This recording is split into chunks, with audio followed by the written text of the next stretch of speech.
இந்த சேனலை தொடர்ந்து நடத்த உதவி செய்ய நினைப்பவர்கள் உதவி செய்யலாம். வணக்கம். பீகாரில் பாஜக ஒரு மாபெரும் வெற்றியை பதிவு செய்திருக்கிறது.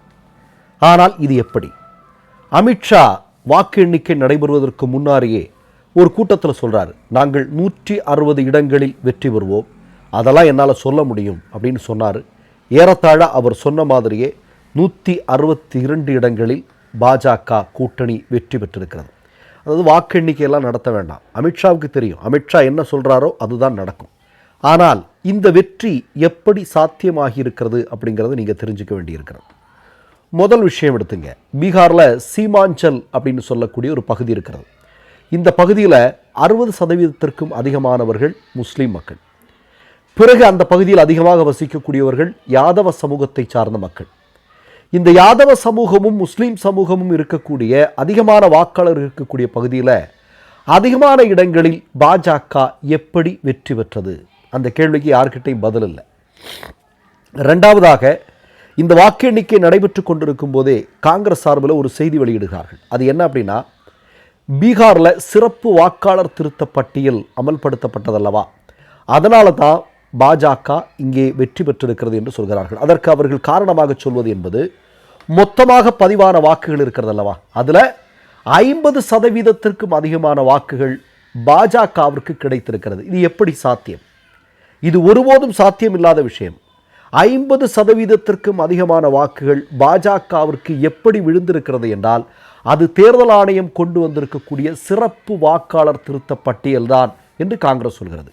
மேலும் காங்கிரசினுடைய மிக முக்கியமான தலைவர்களில் ஒருவராக இருக்கக்கூடிய தீபக் பட்டாச்சாரியா ஒரு செய்தியை சொல்கிறார். அது இன்னும் ரொம்ப அதிர்ச்சியாக இருக்குது. அது என்ன அப்படின்னா, பீகார் தேர்தல் முடிந்தது, ரெண்டு கட்டமாக முடிஞ்சதுக்கு அப்புறம் தேர்தல் ஆணையம் ஒரு சதவீதத்தை அறிவிக்கிறார்கள் இல்லையா? அறிவித்து விட்டு வாக்கு எண்ணிக்கை நடக்கிறது. பதிவான வாக்குகள் என்று தேர்தல் ஆணையத்தால் அறிவிக்கப்பட்ட வாக்குகளை விட 3 லட்சத்திற்கும் அதிகமான வாக்குகள் கூடுதலாக எண்ணப்பட்டிருக்கிறது என்கிற செய்தியை காங்கிரஸ் கட்சி வெளியிட்டிருக்கிறார்கள். அதாவது ஒரு பூத்தில் 5 பேர் போட்டோன்னு வைங்க, எண்ணும்போது 5 தானே வரணும், இல்லை செல்லாத ஓட்டுகள் 2னா 3ன்னு வரணும், இப்படி தானே வரணும்.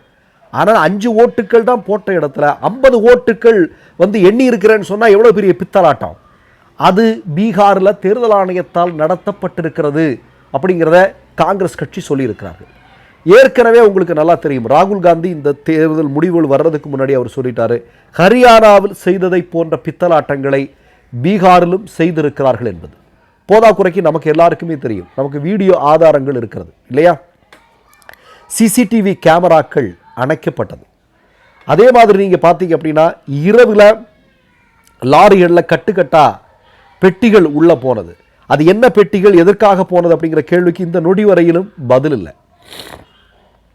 சிறப்பு ரயில்களின் மூலம் பலாயிரக்கணக்கான மக்கள் கள்ள ஓட்டு போடுறதுக்காகவே பீகாருக்கு அனுப்பி வைக்கப்பட்டார்கள் என்கிற செய்தி கபில் சிபலால் முன்மொழியப்பட்டிருக்கிறது. அதற்கான வீடியோ ஆதாரங்களும் வெளியிடப்பட்டிருக்கிறது. அப்போ ஒட்டுமொத்தமாக நான் சில தினங்களாக சொல்லிக் கொண்டிருப்பதைப் போல, இந்தியாவினுடைய தேர்தல் வெற்றியை தீர்மானிப்பவர்கள் மோடி ஆட்சிக்கு வரும் முன்னால் வரைக்கும் மக்களாக இருந்தார்கள்.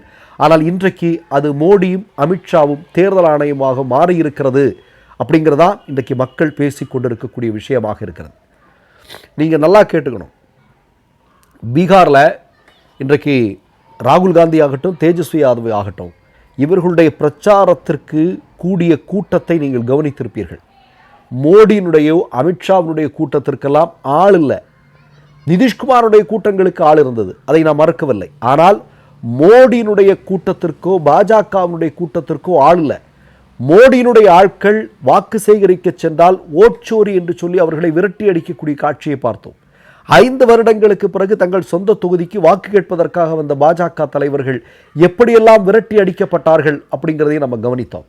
போதாக்குறைக்கு இந்த சம்பவம் நடந்து 2ஆம் கட்ட வாக்குப்பதிவு நடப்பதற்கு சற்று முன்பு ஒரு சில மணி நேரங்களுக்கு முன்பு டெல்லியில் ஒரு பாம் பிளாஸ்ட் என்கிற செய்தி மிகப்பெரிய அளவில் முன்னெடுக்கப்படுகிறது. அது பீகார் 2ஆம் கட்ட தேர்தலுடைய இறுதி நேரம் வரையிலும் அது ஃப்ளாஷ் நியூஸாக, பரபரப்பு செய்தியாக தேசிய ஊடகங்களால் தொடர்ந்து பேசப்பட்ட செய்தியெல்லாம் நம்ம சேர்த்து பார்க்க வேண்டியிருக்கிறது. கூடுதலாக ஒரு செய்தி என்ன அப்படின்னா, ஓவைசி இன்றைக்கு முஸ்லீம் வாக்குகளை பிரிப்பதற்காக மீண்டும் அங்கே களம் நிறுத்தப்படுகிறார். அதே மாதிரி தலித் வாக்குகளுக்காக சிராக் பாஸ்வான் பாஜக கூட்டணியில் கொண்டு சேர்க்கப்படுகிறார். இப்படிப்பட்ட சில கணக்குகள் எல்லாமே ஆர்எஸ்எஸ் மோடியால் சரியாக திட்டமிட்டு அங்கே நடத்தப்பட்டது. மீண்டும் இன்னைக்கு மிகப்பெரிய அளவில் இந்தியா முழுவதும் ஒரு குரல் எழுப்புகிறது. என்ன அப்படின்னா, திரும்பவும் வாக்குச்சீட்டுகளுடைய அடிப்படையில் தேர்தல் நடத்தப்படவில்லை என்றால், இன்றைக்கு தேர்தல் ஆணையர்கள் நியமிக்கப்படக்கூடிய மோடியால் கொண்டு வரக்கூடிய இந்த திட்டம் மாற்றி அமைக்கப்படவில்லை என்றால் பாஜக மட்டுமே இந்தியாவில் வெற்றி பெற்று கொண்டு வரும்.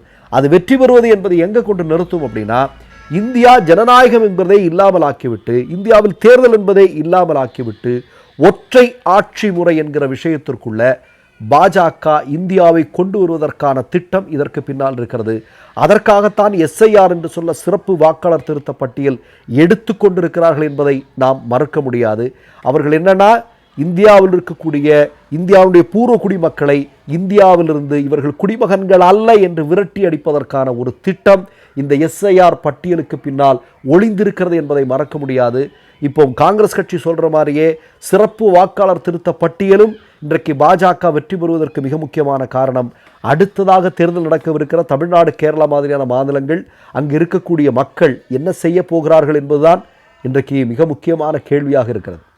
இப்படியெல்லாம் வெற்றியை தங்கள் வசம் கொண்டு வர முடியும்னா, வெற்றியை வாங்க முடியும் என்றால், தாங்கள் நினைக்கக்கூடியவர்கள் தான் வெற்றி பெற செய்ய முடியும் என்கிற திட்டம் அவர்கள் கைகளில் இருந்தால், தமிழ்நாடும் அதற்கு விதிவிலக்கல்ல, கேரளாவும் அதற்கு விதிவிலக்கல்ல. எல்லா மாநிலத்திலும் அவர்கள் வருவார்கள். அதன் பிறகு என்ன பண்ணுவாங்க? ஒரே நாடு ஒரே தேர்தல் என்பதை கொண்டு வருவார்கள். இதே திட்டத்தின் மூலம் ஜம்மு காஷ்மீரிலிருந்து கன்னியாகுமரி வரையிலும் வெற்றி பெறுவார்கள். பாஜக அதற்கப்புறம் இந்தியாவில் ஆட்சி பொறுப்பில் இருக்கும். அப்படி எப்படிப்பட்ட ஆட்சியாக இருக்கும்னா, அடுத்த தேர்தல் இருக்காது, இந்தியாவில் ஜனநாயகம் இருக்காது, அரசமைப்பு சட்டம் இருக்காது, ஆர்எஸ்எஸ்னுடைய கனவுகள் செயல்படுத்தப்படும். இங்கே அப்பாவி மக்கள் என்ன ஆவார்கள் என்று நான் சொல்லி தெரிய வேண்டியதில்லை. மிகப்பெரிய ஆபத்தில் இருக்கிறது இந்திய ஜனநாயகம். ஏன்னா நமக்கு தெரியும், ஏற்கனவே ஒரு கருத்து கணிப்பு என்கிற பேரில் ஒரு மைண்ட் செட்டப்பை பண்ணிட்டானுங்க. அமித்ஷா சொல்கிறாரு 160 இடங்களை நாங்கள் வெற்றி பெறுவோன்னு. அதை அப்படியே இங்கே இருக்கக்கூடிய ஊடகங்கள் அப்படியே வாமிட் எடுக்கிறானுங்க, அதை அப்படியே வாந்தி எடுக்கிறானுங்க. 155 எல்லாரும் ஒரே மாதிரி தான் போடுறானுங்க. நீங்கள் பார்த்தீங்கன்னா தெரியும், அது அப்படியே பிரதிபலிக்குது. இதெல்லாம் எப்படி சாத்தியமாகும் அப்படிங்கிறதான கேள்வி. அப்போது ஒரு மிகப்பெரிய அளவிலான ஒரு மோசடி பீகார் தேர்தலில் அரங்கேறி இருக்கிறது என்று காங்கிரஸ் கட்சி முன்வைக்கிறது. அதற்கான ஆதாரங்கள் வரும் நாட்களில் ராகுல் காந்தியால் வெளியிடப்படும்.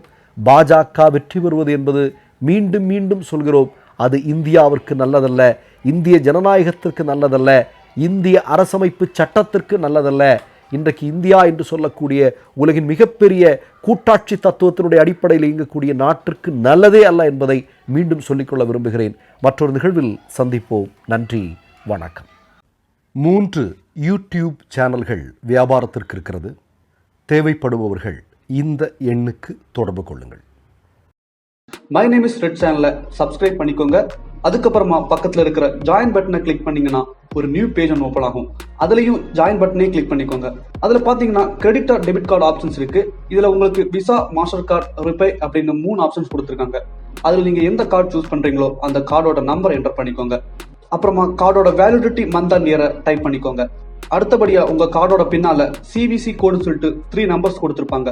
அந்த நம்பரை இதில் என்டர் பண்ணிக்கோங்க. அப்புறமா அட்ரஸ் அண்ட் இன்ஃபர்மேஷன் என்டர் பண்ணிட்டு பைங்கிற பட்டனை கிளிக் பண்ணிக்கோங்க. ஒருவேளை உங்க கார்டு நம்பர் இன்வாலிட்னு காமிச்சிச்சுன்னா உங்க கார்டுல இன்டர்நேஷனல் யூசேஜை எனேபிள் பண்ணுங்க.